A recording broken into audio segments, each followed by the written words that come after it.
வணக்கம் நேயர்களே. இன்று ஃப்ரூட்ஸ், அதாவது பழங்கள், அதனுடைய இம்பார்ட்டன்ஸ், குறிப்பாக குழந்தைங்களுக்கு அது ரொம்ப எவ்வளோ நன்மை செய்யுது, எல்லாருக்குமே நன்மை செய்யுது. குறிப்பாக குழந்தைங்களுக்கு அதனுடைய நன்மைகளை பற்றி நம்ம பேசலாம். பழங்களில் எவ்வளோ சத்துக்கள் இருக்குது, அதனால தான் அதை ப்ரொடெக்டிவ் ஃப்ரூட்ஸ்ன்றுவாங்க. ஈவன் கொஞ்சம் இருந்தால் தான் நம்ம உடம்பு நல்லா ஃபங்க்ஷன் ஆகும். நம்ம எவ்வளோ தான் கார்போஹைட்ரேட்ஸ், ப்ரோட்டீன்ஸ், ஃபேட்ஸ்ன்னு சாப்பிட்டா கூட கொஞ்சம் வைட்டமின் இருந்தால் தான் நம்ம உடம்பு நார்மலாக, மெட்டபாலிசம்லாம் நார்மலாக இருக்கும். நான் சொன்னேன், இந்த வைட்டமின்ஸ் மட்டும் இல்லை, இந்த ஃப்ரூட்ஸ் எடுத்துக்கிட்டிங்கன்னா அதில் 3 விதமான நல்ல பொருட்கள் இருக்குதுன்னு சொல்லலாம்.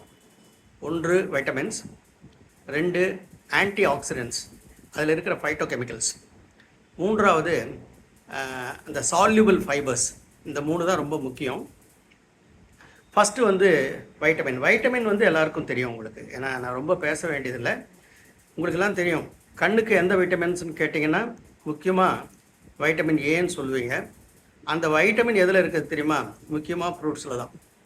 எந்த பழங்கள்லாம் மஞ்சளாக இருக்குதோ, அது வந்து பப்பாயா இருந்தாலும் சரி, பனானா இருந்தாலும் சரி, இல்லை மேங்கோ இருந்தாலும் சரி, இதிலெல்லாம் வந்து ரொம்ப, நான் சொல்லுறது பழங்கள் மட்டும் இல்லை, காய்கறிகள்லேயும் இருக்குது, கேரட்டில் கூட இருக்குது.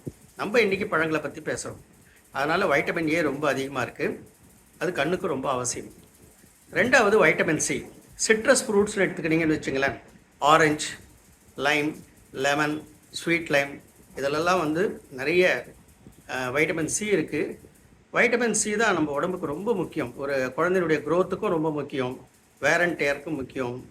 அதாவது ரெசிஸ்டன்ஸ், அதாவது அடிக்கடிக்க குழந்தைக்கு சளி வராமல் இருக்கிறதே வந்து வைட்டமின் சி தான். ஸோ அதனால் சிட்ரஸ் ஃப்ரூட்ஸ் கொடுக்கணும். சில பேர் சொல்லுவாங்க, டாக்டர் இந்த மாதிரி சிட்ரஸ் ஃப்ரூட்ஸ் கொடுத்தா உடனே ஏதாவது பிரச்சனை வருதுன்னுவாங்க. அது வந்து அவங்க கொடுக்குற முறைகளை பொறுத்தது.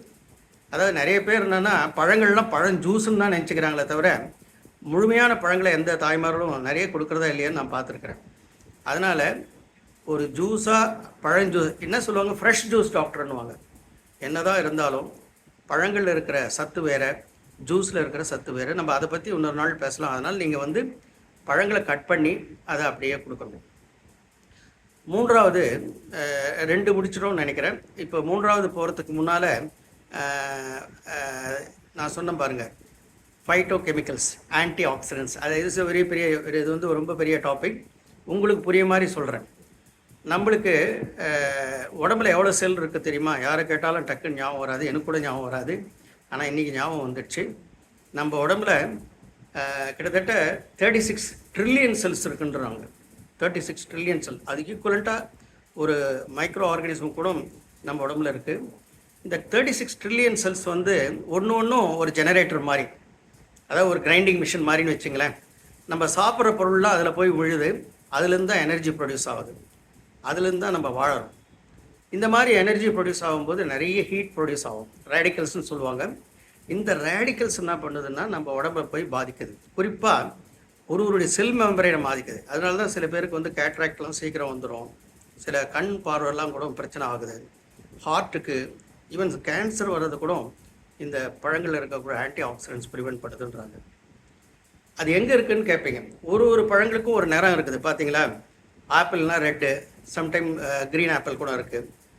பனானா ஒயிட், அதாவது நிறைய டைம் வந்து எல்லோ, அந்த க்ரீன் கூட இருக்குது.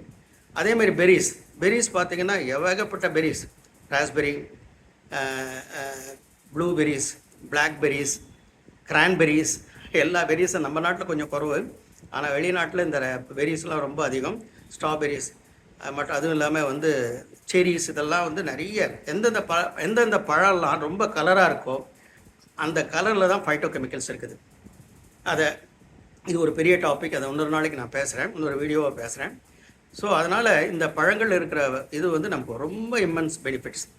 சின்ன போதில் பழங்கள் சாப்பிட்டா இது இருக்கிற ஃபைட்டோ கெமிக்கல்ஸ், அந்த ஆன்டி ஆக்சிடென்ட்ஸ் உங்களுக்கு நோய்கள் வராமல் தடுக்கக்கூடிய ஒரு ப்ரொடெக்ஷன் நம்மளுக்கு. லாஸ்ட் 3வது சால்யூபிள் ஃபைபர்ஸ்.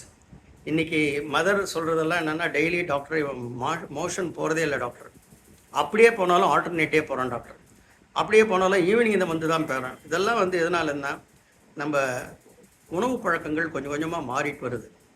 அதனால் அதை மாற்ற வேணான்னு சொல்லலை, முடிஞ்சவரையிலும் நம்ம ட்ரெடிஷன் ஃபுட்டையும் நம்ம சேர்த்துக்கணும், அதோட பழங்கள் சேர்த்துக்கணும்.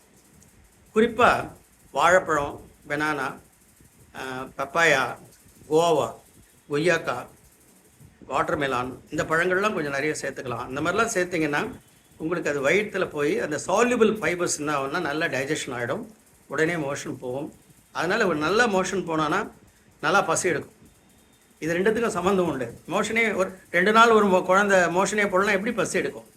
அதனால் அந்த பழங்களில் தான் சால்யூபிள் ஃபைபர்ஸ் இருக்குது. நம்ம ஃபைபர்ஸை விலை குத்து இப்போல்லாம் வந்து நிறைய லாக்ஸேட்டிவ்ஸ் யூஸ் பண்ணுறாங்க. அதை விட நான் என்ன சொல்கிறதுன்னா, இந்த பழங்களை கொடுங்க. அவங்க என்ன சொல்லுவாங்க, டாக்டர் இந்த பையன் பழத்தை பார்த்த உடனே ஏதோ ஒரு மாதிரி பண்ணுறான், வாந்தி எடுக்கிற மாதிரி பண்ணுறான்னுவாங்க. அதுக்கு தான் நான் ஒன்று சொல்கிறது, நீங்கள் கட் பண்ணுற முறை தான் ரொம்ப முக்கியம். இப்போது நம்ம ஒரு பெரிய ஃபங்க்ஷனுக்கு போகிறோம்னு வச்சுங்க, ஒரு 5 ஸ்டார் ஹோட்டலுக்கு போகிறோம்னு வச்சுங்க, அங்கே பழம் வைப்பாங்க. அந்த ஷெஃப் எப்படி கட் பண்ணி வச்சுருப்பாரு தெரியுமா? அழகாக சீவி வச்சுருப்பார், அழகாக அடுக்கி வச்சுருப்பாங்க, கலர் கலராக இருக்கும், எல்லோ, க்ரீன். அந்த பழங்களை சாப்பிடும்போதே பழந்துங்க நமக்கே சாப்பிடணும் போல தோணும். ஸோ இந்த மாதிரி பழங்களை அழகாக கட் பண்ணி ஃபோர்க்கு வச்சு கொடுத்தீங்கன்னா எந்த குழந்தைங்களும் கண்டிப்பாக சாப்பிடும். முதல்ல வந்து கொஞ்சம் இது பண்ணணும், பட் இருந்தாலும் நம்ம கொஞ்சம் வற்புறுத்தினா கண்டிப்பாக சாப்பிடும். இல்லை ஒன்றும் சாப்பிட்லாம், அதில் கொஞ்சம் தேன் மிக்ஸ் பண்ணுங்கள், கொஞ்சம் சுகர், ஒயிட் சுகரோ இல்லை ப்ரௌன் சுகரோ மிக்ஸ் பண்ணுங்கள், அது டேஸ்டியாக இருக்கும், அதை சாப்பிடணும். ஸோ இன்றைக்கு வந்து இந்த பழங்களுடைய இம்பார்ட்டன்ஸ் பற்றி சொன்னேன். நிறைய தாய்மார்கள் புரிஞ்சுக்கிட்டு இருப்பாங்க. ஸோ நாளையிலேருந்து கண்டிப்பாக நீங்கள் உங்கள் குழந்தைங்களுக்கு ஏதோ ஒரு ஃப்ரூட்ஸ், அதாவது சீசனுக்கு தகுந்த மாதிரி ஃப்ரூட் மாறிக்கினே இருக்கும். அதாவது ஒருத்தர் வந்தார், என்னம்மா ஃப்ரூட்ஸ் கொடுக்குறீங்கன்னு கேட்டால் ட்ராகன் ஃப்ரூட்டுன்னார். இன்னொன்று கேட்டால் இந்த நம்ம நாட்டில் விளையாத ஃப்ரூட்டை போய் தேடிட்டு போயெல்லாம் கொடுக்க வேண்டாம். கடவுள் வந்து நமக்கு நேச்சர் வந்து நமக்கு நிறைய ஃப்ரூட்ஸ் கொடுத்துருக்குறாங்க. ஸோ இந்த சீசனில் என்ன வரும்? மேங்கோ சீசன்னா mango, papaya season, guava season, watermelon season, all these fruits, pomegranate, these are all very good. So எந்தெந்த சீசனில் எந்தெந்த ஃப்ரூட்ஸ் நிறைய கிடைக்கிறதோ அதை நீங்கள் உங்கள் குழந்தைங்களுக்கு கொடுங்க. குழந்தை ஹெல்த்தியாக இருக்கும், நோய் நொடி அதாவது இந்த மாதிரி பழங்கள் கொடுத்தா குழந்தையினுடைய அந்த காலத்தில் சொல்லுவாங்க, ஆளும் வளரணும் அறிவும் வளரணும்னுவாங்க, ரெண்டுமே வளரும். நன்றி, வணக்கம்.